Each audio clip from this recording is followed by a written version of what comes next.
ఓం శ్రీ విఘ్నేశ్వరాయ నమః. ఓం అనుగ్రహ ప్రదాయ నమః. ఓం జగద్గురు వేదవ్యాస భట్టారకాయ నమః. ఓం శ్రీ జగద్గురు శ్రీకృష్ణ పరంబ్రహ్మణే నమః. శ్రీమద్దేవి భాగవత మహాత్మ్యం భాగం 45గా మనం చదువుకుంటున్నాం. అధ్యాయం 19. భూదేవి అమ్మ రక్షించమని జగన్మాతను కోరితే జగన్మాత వ్యూహం చెప్పి దేవతలందరూ వచ్చి రక్షిస్తారని చెప్పింది. ఇప్పుడు 19వ అధ్యాయం మొదలు పెడుతున్నాం. వ్యాసకృత యోగమాయ ప్రశంస. జనమేజయ, యోగమాయ చెప్పినట్లు ప్రభాస కురుక్షేత్రంలో ధరా భారవ తరణం ఎలా జరిగిందో ఇక వివరిస్తాను, ఆలకించు. యదువంశంలో విష్ణుమూర్తి శ్రీకృష్ణుడుగా అవతరించడం కేవలం ఈ పని కోసమే. భూభారం తొలగించడమే ఆ అవతారానికి లక్ష్యం. ఇందులో ఆశ్చర్యం ఏమీ లేదు. ఆది పరాశక్తి త్రిమూర్తులనే ఆడిస్తుంది. ఇతరుల మాట చెప్పాలా? గర్భవాస దుఃఖాన్ని విష్ణుమూర్తికి కల్పించడం ఆ జగన్మాతకు అదొక లీలా వినోదం. రామావతారంలో అంతకు మించిన మోహపాశాలను కల్పించింది. దేవతలను వానరులుగా అవతరింపచేసింది. అందరినీ మమకార సమ్మోహితులను చేసింది. దుఃఖాలు చవిచూపించింది. ఎవరో మహాయోగులు మాత్రమే ఈ పాశాలను ఛేదించుకుని ముక్త సంగులై ముముక్షువులవుతారు. ఇది అందరికీ సాధ్యం కాదు.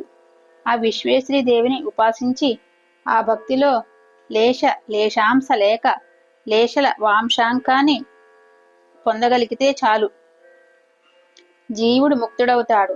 అలాంటి ఆది పరాశక్తిని ఆరాధించని వ్యక్తి అంటూ ఎవడైనా ఉంటాడా? భువనేషి అంటే చాలు అన్నవాడికి ముల్లోకాలు స్వాధీనపరుస్తుంది.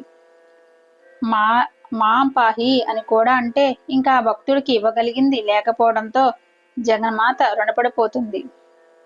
జనమేజయ, విద్య అవిద్య అని ఆ మహాశక్తికి 2 రూపాలు. విద్యతో ముక్తుడవుతాడు, అవిద్యతో బద్ధుడవుతాడు. త్రిమూర్తులు ఆమెకు వశవర్తులు. అవతారాల పగ్గాలన్నీ ఆవిడ చేతిలోనే ఉంటాయి. ఒకప్పుడు వైకుంఠంలో క్షీరసాగంలో సుఖాలు అనుభవించే శ్రీహరి మరొకప్పుడు దానవులతో యుద్ధాలు చేస్తుంటాడు. మరొకప్పుడు విస్తృతంగా యజ్ఞాలు చేస్తుంటాడు. ఇంకోసారి తపస్సులు చేస్తూ తీర్థాలు సేవిస్తుంటాడు.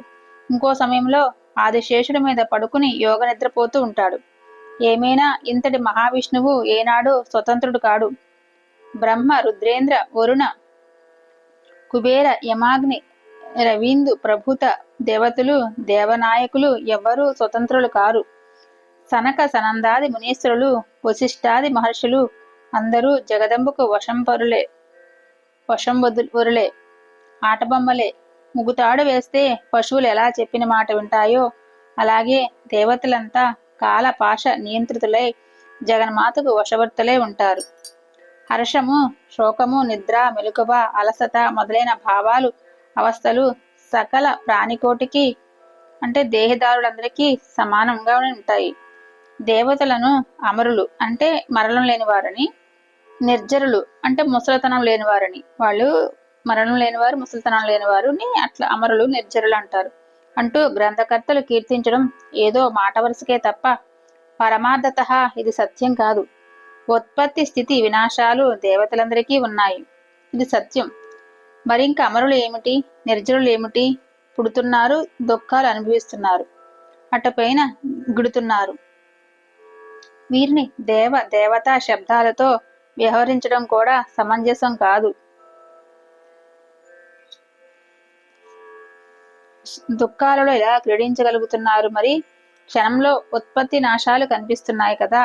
ఆయుర్దాయం తీరగానే జలచర కీటక పశు కాదుల్లాగా అంతరిస్తున్నారు. అందుచేత వీరిని అమరులు అనటానికి వీలులేదు. మరాహ అనవలసిందే. కాకపోతే ఆయుర్దాయంలో ఉండే హెచ్చుతగ్గులను బట్టి దేవతలను మానవులను భేదాలు ఏర్పడుతున్నాయి. దేవతలలో కూడా ఎక్కువ ఆయుర్దాయం కలవారు బ్రహ్మ, రుద్ర, విష్ణువులు. ఇదే క్రమంలో నశిస్తున్నారు, ఉత్తరోత్తరంగా అభివృద్ధి చెందుతున్నారు. దేహధారికి నాశనం తప్పదు, మృతునికి పునర్జన్మ తప్పదు. అందరికీ ఇదొక చక్రం, అనివార్యం. మోహజాలంలో చిక్కుకున్న వాడికి ముక్తి లేదు. మాయ ఉన్నంతకాలము మోహం నశించదు. సృష్టి సమయంలో అందరూ ఆవిర్భవిస్తారు, కల్పాంతంలో మళ్ళీ అందరూ నశిస్తారు. దేని నాశానికి దేని నిమిత్తంగా బ్రహ్మ సృష్టిస్తాడో దానితోనే అది నశిస్తుంది. మరొక కారణం ఉండదు. జన్మ మృత్యు జరా వ్యాధి దుఃఖాలు సుఖాలు అన్నీ విధి నిర్ణయం ప్రకారమే జరుగుతాయి. అందరికీ సుఖప్రదులైన ప్రత్యక్ష దైవాలు సూర్యచంద్రులు. వారికి శత్రు పీడలు ఉన్నాయి, దుఃఖాలు ఉన్నాయి. సూర్యుడి కొడుకు మందుడు అంటే శనీశ్వరుడు, చంద్రుడు కలంకి అంటే క్షయరోగ పీడితుడు. 15 రోజులు క్షీణదశ. చూసావా జనమేజయ, ఎంతటి వారికైనా విధి మాత్రం అనులంఘ్యం. వేదాలను నిర్మించి జగత్తును సృష్టించి అందరికీ బుద్ధులు గడిపిన చతుర్ముఖుడు సొంత కూతురు సరస్వతిని చూసి మనసులో కలత చెందాడు. శివుడంతటి వాడు భార్యా వియోగాన్ని అనుభవించాడు. సతీదేవి అగ్నికి ఆహుతి అయినప్పుడు ఎంత దుఃఖించాడో. అందరికీ ఆర్తిహరుడైన హరుడికే ఆర్తి తప్పలేదు. భార్యా వియోగంలో విరహాగ్ని తట్టుకోలేక శివుడు కాలిందిలో యమున మునిగితే ఆ వేడికి అది నల్లబడిపోయింది. ఆ తాపంలో మతి చెలించి తిరుగుతూ దిగంబరుడై శివుడు భృగుమహర్షి ఆశ్రమంలోకి ప్రవేశించాడు. అప్పుడు ఆ మహర్షి చెప్పించాడు కూడా. సిగ్గులేనివాడా, నీ లింగం ఊడిపడిపోవుగాక అన్నాడు. ఇవి శివుడి కష్టాలు. దేవేంద్రుడు వృషభావతారం ధరించి భూలోకంలో వాహనమయ్యాడు.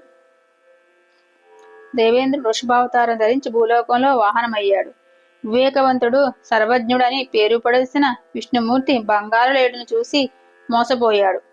రాక్షసుడని తెలుసుకోలేకపోయాడు. భార్యా విరహంలో కామమోహితుడై మామూలు మనిషి కన్నా దారుణంగా ఓలున ఇలిపించాడు. మూఢుడై చెట్టును పుట్టను జానకి జాడ చెప్పమని బతిమాలాడు. లక్ష్మణ, విరహం తట్టుకోలేను, మరణిస్తానన్నాడు. నేను మరణిస్తే నువ్వు మరణిస్తావు. మన ఇద్దరి వార్త తెలిసి మన తల్లులు సోదరులు మరణిస్తారు అంటూ రోధించాడు. జానకి జానకి కనిపించవా కనిపించవా అంటూ అడవులలో పరుగులు పెట్టాడు. సర్వలోక శరణ్యుడైన రాముడు చివరికి వానరులను శరణు జొచ్చాడు. సరే, కడపటికి రావణాది రాక్షసులను సంహరించి సీతను తిరిగి పొందగలిగాడనుకో, అది వేరే సంగతి. యోగమాయ బలం ఎంతటితో గ్రహించు. ఈ ప్రపంచాన్ని భ్రమింపచేసి పరిభ్రమింపచేస్తున్నది ఈ యోగమాయ.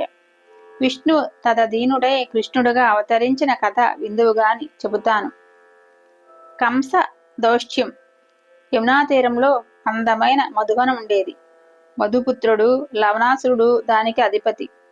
వాడు వరదాన గర్వితుడై శిష్టులను పలు విధాల హింసిస్తుంటే లక్ష్మణ సోదరుడు శత్రుఘ్నుడు తీవ్ర యుద్ధం చేసి సంహరించాడు. మన రాముడు తమ్ముడు. అక్కడే మధురా నగరాన్ని నిర్మించి తన పుత్రులు పుష్కరాక్షులనిద్దరినీ పరిపాలకుగా నియమించాడు. రాముడు తమ్ముడు శత్రుఘ్నుడు మాట. కాలక్రమేణా శత్రుఘ్నుడు స్వర్గస్థుడయ్యాడు. అటపైని సూర్యవంశం నశించింది. ఏయాతి తనలైన యాదవులు ఆ మధురను రాజధానిగా చేసుకున్నారు. శూరసేనుడు మొదటి అధిపతి అయ్యాడు. అతడికి వరుణదేవుడికి శాపం కారణంగా కశ్యపుడు వసుదేవుడే జన్మించాడు.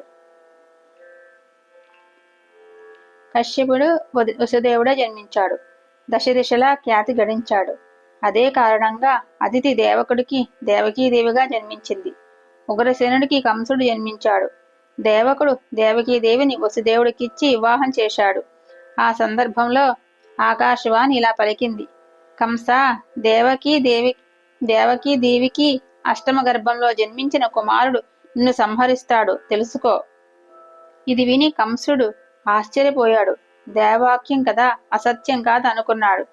దేవకీదేవిని సంహరిస్తే ఇక తనకు ఆ మృత్యుభయం ఉండదు అనుకున్నాడు. పరమ పూజ్యురాలైన మేనత్తను ఎలా చంపడమా అని రవ్వంతా సంకోచించాడు. బాగా ఆలోచించాడు. సొంత ప్రాణాలను కాపాడుకోవడానికి ఎంతటి పాపమైనా చెయ్యొచ్చని నిశ్చయానికి వచ్చాడు. కొత్త పెళ్లికూతురు దేవకీదేవి జుట్టు పట్టుకుని కత్తి దూశాడు. వసుదేవుడి అనుచరులు, పెళ్లికి వచ్చిన బంధువులు అడ్డుపడ్డారు. కత్తులు దూశారు. కంసుడితో యుద్ధం చేశాడు. వృద్ధ యాదవులు కల్పించుకుని యుద్ధం విరమింపచేశారు. కంస, ఏమిటి ఈ మూర్ఖత్వం? పరమ పూజ్యురాలు, పైగా పెళ్లికూతురు, ప్రాణాలు తీస్తావా? ఎంత అశుభం, ఎంత అమంగళం! శ్రీహత్యా దోషం మహాపాతకం. ఆకాశంలో ఎవరో ఏదో పలికితే నమ్మేయడమేనా? ఏ శత్రువు అదృశ్య రూపంలో అలా పలికి ఉండవచ్చు కదా. నీ కీర్తిని నాశనం చేయడానికి, వసుదేవుడి కుటుంబాన్ని ధ్వంసం చేయడానికి ఈ శత్రువో అతడి శత్రువో ఆ కుట్ర పన్ని ఉండవచ్చు కదా. ఈ మాత్రం వివేకం లేకపోతే ఎలా? మహావీరుడవుడి భూత భాషినికి అంటే అశరీరవాణి భయపడిపోతున్నావా? పెళ్లిపీటల మీద ప్రాణాలు తీయటానికి సాహసిస్తున్నావా? అయ్యయ్యో పిచ్చివాడా, నువ్వు ఎంతగా ప్రయత్నం చేస్తే మాత్రం నీకు రాసిపెట్టి ఉన్నది తప్పుతుందా? ఎవరికైనా తప్పిందా? ఈ ప్రబోధంతో కంసుడు శాంతించాడు. అప్పుడు నీతిజ్ఞుడైన వసుదేవుడు ఉభయ పక్షాల బాగా ఆలోచించి ఒక ప్రతిపాదన చేశాడు. కంస, నేను సత్యాన్ని నమ్ముకున్నవాడిని, ఈ ముల్లోకాలకు సత్యమే ఆధారమని విశ్వసించిన వాడిని. నీకు మాట ఇస్తున్నాను, నన్ను నమ్ము. దేవకీ పుత్రులను పుట్టినవాడిని, పుట్టినట్టు నీకు అర్పిస్తాను. నీ ఇష్టం వచ్చినట్టు చేసుకుందువు గాని నేను మాట తప్పితే నా పూర్వీకులందరూ కుంభీపాక నరకానికి పోతారు. ఈ ప్రతిపాదనకు సభ్యులందరూ హర్షించారు. వసుదేవుడి మాటకు కట్టుబడి మనిషి కనుక విశ్వసించవచ్చునన్నారు. కంసుడు సరే అని దేవకీదేవి జుట్టు వదిలిపెట్టాడు. మళ్లీ భజంత్రీలు మ్రోగాయి. దేవకీ వసుదేవుల సృజనంతో తమ మందిరానికి వెళ్లారు. ఇప్పుడు అధ్యాయం 21. దేవకీ వసుదేవ సంవాదం. అటుపైన కొంతకాలానికి దేవకీదేవి గర్భం ధరించింది. 10 నెలలు మోసి మగబిడ్డను ప్రసవించింది. వసుదేవుడు తన శబదాన్ని అలనాటి సంఘటనను గుర్తు చేశాడు. బిడ్డను కంసుడికి అప్పగిస్తానన్నాడు. కర్మ పరిపాకం మన బోంట్లకు దుర్జేయం. అందరూ కాల పాషానువర్తులే. శుభ అశుభ కర్మఫలాలు అనుభవించక తప్పదు. ప్రతి జీవుడికి ప్రారంధం ఒకటి ఉంటుంది. అది విధి నిర్మితం. అనులంఘ్యం. దేవి, ఇంతకన్నా నేను చెప్పగలిగింది లేదు అన్నాడు.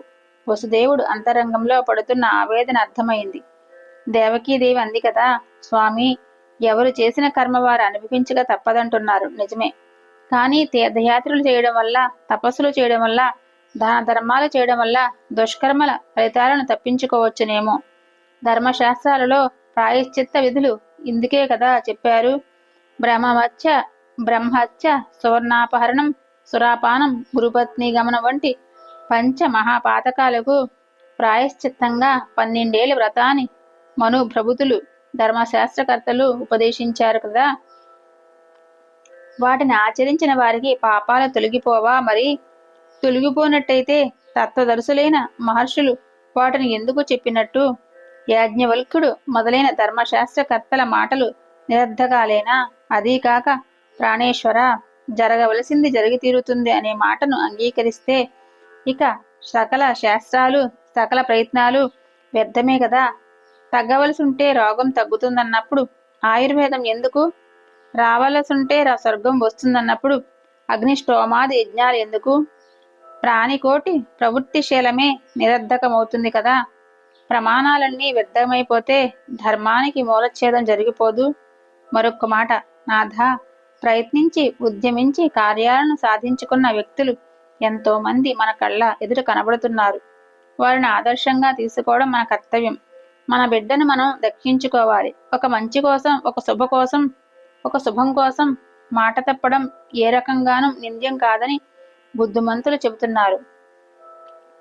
దేవకీదేవి పలుకులు వసుదేవుడి సత్యనిష్టను కదిలించలేకపోయాయి. తాను నమ్మిన కర్మ సిద్ధాంతాన్ని మరింత హేతుబద్ధంగా వివరించాడు. ప్రాణేశ్వరి, నిజమే, నువ్వు అన్నట్లు ప్రయత్నము ఉద్యమము చేయవలసిందే. కానీ ఫలం ఎప్పుడూ దైవాధీనమే. అందరికీ అన్ని ప్రయత్నాలు అన్ని వేళలా ఫలించవు. అది మనం ప్రత్యక్షంగా చూస్తూనే ఉన్నాం కదా. అందుచేత ఉద్యమ కలు కర్తవ్యం, ఫలం దైవావసానుగమం అని గుర్తుంచుకోవాలి మనం. అదీకాక ఈ సంసారంలో ప్రతి జీవికి 3 రకాల కర్మలు ఉంటాయని వేద పురాణ శాస్త్రాలు చెబుతున్నాయి. సంచిత కర్మ, జీర్ణ కర్మ, ప్రారబ్ధ కర్మలు 3 బీజప్రాయాలుగా ఉండి శుభాశుభాలను కల్పిస్తూ ఉంటాయి. జన్మజన్మలకు వెంట వస్తాయి. కర్మానుసారంగానే జీవుడు ఒక దేహాన్ని విడిచిపెట్టి మరొక దేహం పొందుతూ ఉంటాడు.